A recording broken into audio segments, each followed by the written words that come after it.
keďže od malička ma bavili zvieratá, tak som rozmýšľal, teda jak uplatniť profesionálne moju záľubu, tak chcel som robiť niečo, čo bežne nerobí každý, tak som dostal taký nápad, že chovať jedovaté hady a získavať z toho hadie toxíny. Predtým som hady nechoval, tak som kúpil prvé hady, boli to brazílske štrkáče, vybudoval chovné zariadenie a od maličkých hadov som si vypestoval veľkých hadov, to trvalo asi 2 roky a potom som začal robiť s nimi odbery. V súčasnosti máme asi 70 hadov jedovatých, sú to brazílske štrkáče, vretenice gabunské, vretenice nosorožie a ploskohlavce vodné. Minulý rok sme začali chovať jašterov jedovatých, sú to korovce mexické a korovce jedovaté.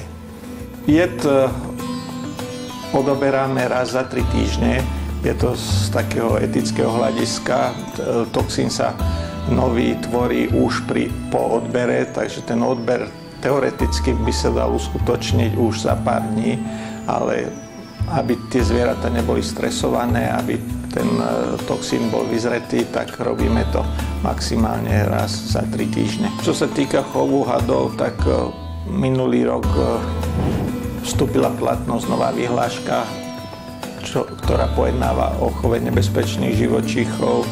Hlavne musia byť dodržané tie bezpečnostné hľadiska, aby nedošlo k úniku hadov. Tak máme terária zaistené, miestnosť takisto. Hady si odchovávame aj sami, pokiaľ sa nám to podarí, odchov, ale keď potrebujeme ako do chovu novú krv, tak nakupujeme od firiem, ktoré obchodujú so zvieratami. Minulý rok sme začali chovať jediné 2 druhy jedovatých jašterov na svete. Sú to tie korovce mexické a korovce jedovaté. Dá sa povedať, že tieto zvieratá sú veľmi vzácne u chovateľov. Dá sa povedať, že ťažko sa rozmnožujú a toxín z týchto jašterov v podobnej forme, ako my vyrábame v tých krémoch, mastiach alebo roztokoch, sa nevyužíva vo svete nikto a dá sa povedať, že naše prípravky budú jedinečné a bude to taký svetový unikát. Tak mňa osobne pohryzol jedovatý had 5-krát, 103-krát som bol hospitalizovaný na áre.